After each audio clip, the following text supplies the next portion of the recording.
শেখ হাসিনার মামলার রায় ঘিরে রাজধানীতে কড়া নিরাপত্তা ব্যবস্থা নিয়েছে আইনশৃঙ্খলা বাহিনী। সেনা মোতায়েন করা হয়েছে আন্তর্জাতিক অপরাধ ট্রাইব্যুনাল এলাকায়। সার্বিক পরিস্থিতি জানতে সরাসরি যোগ দিচ্ছেন সহকর্মী স্বপন আহমেদ। সরাসরি যাচ্ছি তার কাছে। মানবতা বিরোধী অপরাধের এই মামলার রায়কে ঘিরে আসলে বলা যায় যে নিরাপত্তার চাদরে ঢেকে ফেলা হয়েছে এই পুরো ট্রাইব্যুনাল বা হাইকোর্ট এরিয়া। কারণ এই মামলার যখন রায় হওয়ার যে ডেটটি দেবে তার আগে থেকেই কিন্তু ট্রাইব্যুনাল ঘিরে বেশ আইন শৃঙ্খলা রক্ষাকারী বাহিনীর সদস্যদের উপস্থিতি আমরা দেখেছি। কেননা এই রায়কে কেন্দ্র করেই বেশ কয়েকদিন ধরেই রাজধানীর বিভিন্ন জায়গায় আসলে ককটেল বিস্ফোরণ, অগ্নিসংযোগ করা হচ্ছে।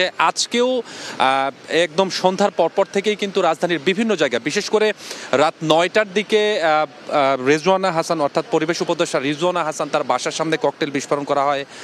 পাশাপাশি এনসিপি কার্যালয়ের সামনে বিস্ফোরণ ঘটানো হয়। মতিঝিল, বাড্ডায়, এছাড়াও দেশের বিভিন্ন জায়গায়, বিশেষ করে গাজীপুর, সাভার, কেরানীগঞ্জে একটি পুলিশের যে পুলিশের যে বাস, সেই বাসেও কিন্তু আগুন দেওয়া হয়। এবং এই যে ঘটনাগুলো হয়েছে, এই ঘটনাগুলো কিন্তু এই যে মামলাটি, এই মামলার রায়কে কেন্দ্র করেই ঘটানো হচ্ছে, এমনটি পুলিশের পক্ষ থেকে আমাদেরকে বলা হয়েছে। পাশাপাশি আপনি নিশ্চয়ই দর্শক আপনাদের জানিয়ে রাখি যে এই যে অগ্নিসংযোগ এই মামলার রায়কে কেন্দ্র করে ঘটানো হচ্ছে, যারা ঘটাচ্ছে তাদেরকে কিন্তু সরাসরি শুট করার একটি নির্দেশ দেওয়া হয়েছে ডিএমপি কমিশনারের পক্ষ থেকে।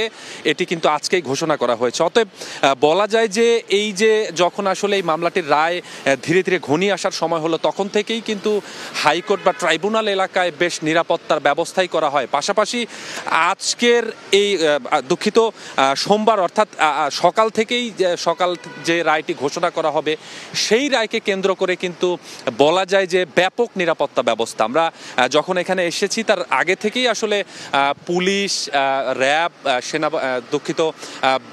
বিজিবির সদস্যরা এখানে উপস্থিত রয়েছেন। তারা আসলে এখানে উপস্থিত থাকার পাশাপাশিও হাইকোর্টের যে অন্যান্য গেট রয়েছে বা অন্যান্য যে এরিয়া রয়েছে সেখানেও কিন্তু তারা টহল দিচ্ছেন। আরেকটি বিষয় বলতে হয় যে ঢাকা বিশ্ববিদ্যালয় থেকে মৎস্য ভবন অর্থাৎ ঢাকা বিশ্ববিদ্যালয়ের মাজার গেটের সামনের যে সড়কটি রয়েছে সেখানে কিন্তু নিরাপত্তার স্বার্থে এখান দিয়ে যানবাহন চলাচল বন্ধ করে রাখা হয়েছে। যেহেতু এই রায়কে কেন্দ্র করে রাজধানীর বিভিন্ন জায়গায় এরকম আতঙ্ক তৈরি করা হচ্ছে, যেন এই সড়কটি ব্যবহার করে কেউ এরকম আতঙ্ক এই হাইকোর্টের সামনে করতে না পারে, এজন্য কিন্তু বলা যায় নিরাপত্তার চাদরেই আসলে ট্রাইব্যুনাল এলাকাটি ঢেকে ফেলা হয়েছে। তো এই এখন ছিল এ পর্যন্তই। পরবর্তী সংবাদে আরো ভালোভাবে আপনাদেরকে জানাতে পারবো।